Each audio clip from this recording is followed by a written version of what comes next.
Welcome to Co-Parenting and Coffee. This is our espresso shot talking about our first separation or overnight.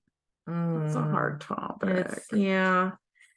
This is not an easy day for any parent No. who has moved forward with a separation, whether it was your decision or it was decided for you. I mean, I think that once it may feel good to know that you're kind of moving in some sort of direction, but this one's tough because you're experiencing what the beginning of what your life is going to be like, whether your kids are with you 50% of the time or 80% of the time or whatever. Well, I think too, the first overnight or separation, however that is, it feels different. So when you have kids and you have someone come to watch them so you can go to a wedding or something, right? Or like you go a babysitter or a family member takes them for an overnight, right? It's like so awesome. But when you don't have a choice, it's different. Yeah. Although it may be the same exact amount of time, it's that you don't have the choice and they're your kids. Yes. And, are they spending a night someplace new? Right. Does the other parent do things differently? Do they do anything? Do they do anything? Are you worried? You might be worried about your kids, whether it's, their physical well-being or their emotional well-being, right? So all those feelings are completely normal, but it doesn't make it any easier. No. What was your experience like? Do you remember your first separation overnight? I do. And I remember there was a pit in my stomach about it. But I also, I knew that I had to keep myself busy because I knew if I didn't keep myself busy, I would probably never stop crying. Yeah. So, unfortunately, this was also still in the middle of COVID where, it's not like you could go anywhere. I couldn't go out, It's such a really. awful time. Oh, God. So, I rearranged and cleaned out closets and I was in the position where I was still in the house where we had lived. So I was in the process of kind of making it my own.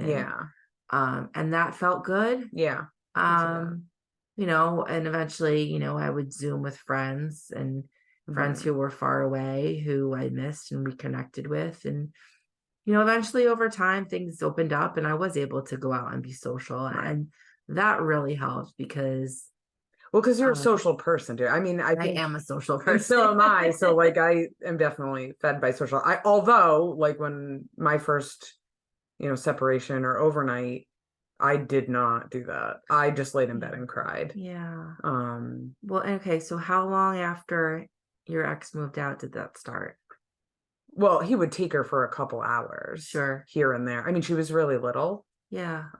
So he didn't take overnight for a while, but it was even just taking her for a couple hours where I felt like he was ripping her from my body. And he wasn't it wasn't aggressive at all. It was nothing at all like that. It was just the feeling of that. Like an interruption, right? Yeah, or just such a guttural, instinctual feeling that somebody's taking your kid away and you don't have a choice. Yeah. Even though I knew she was safe. Yeah. I knew she was loved. There was no worry about that for me, thank God, because that's not always the case. And I do understand that. But I would lay in bed and cry until probably 2 or 3 months in. And then I just realized that, okay, this is happening whether I want it to or not. It's happening. So either I can lay here and cry every time she leaves, or I can go to the grocery store by myself, or go get my nails done, or take a nap by myself. And now, I mean, this is many years later, but now when he takes her, it's a nice break for me. Yeah, it's sort of the time and I miss her. Of course, you always miss them. Right.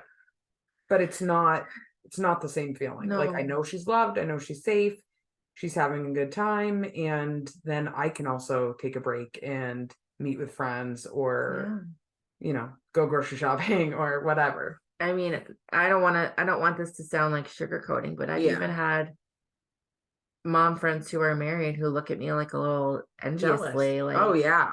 I actually oh, you hate get all when the women say time. that, I though. mean, it's shitty because it's like I would give anything to Right. not have my kids away from me. Right. But at the same time, it's like, all right, I need to at least like see this as a little bit of a silver lining that, Yeah. I don't have to ask, or, maybe I would have to beg for Mhm.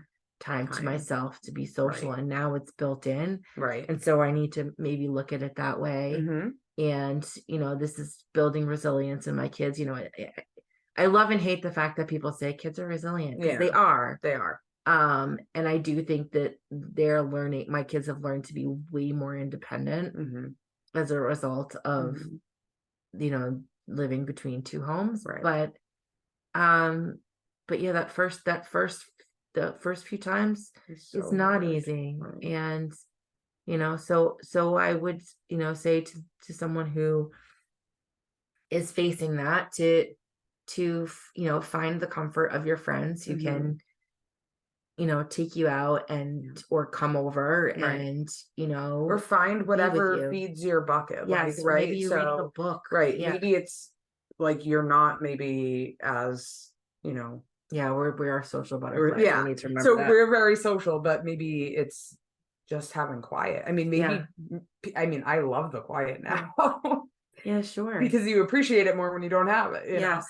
So I can understand that and use that time to recharge and be able to spend the time you do have with your kids Yeah. more quality, And you that's the know? other thing I would say is make the most of the time that you're with them, Right. and think about, I try to strike a balance between letting them be social with their Mhm. friends and also doing stuff and making memories Yeah. with me. So, it's a mindset shift for sure, And but it takes time. I yeah, think, whatever you're feeling is valid and okay and can change.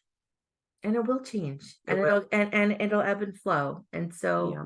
be kind to yourself, and also remember that you will be okay.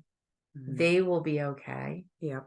And um it's going to be okay. Mhm. So if you have more questions, please come find us on social. We're on Instagram and we have a Facebook group. We'd love to talk about this more with you, answer any questions, and start a conversation in our community. Bye.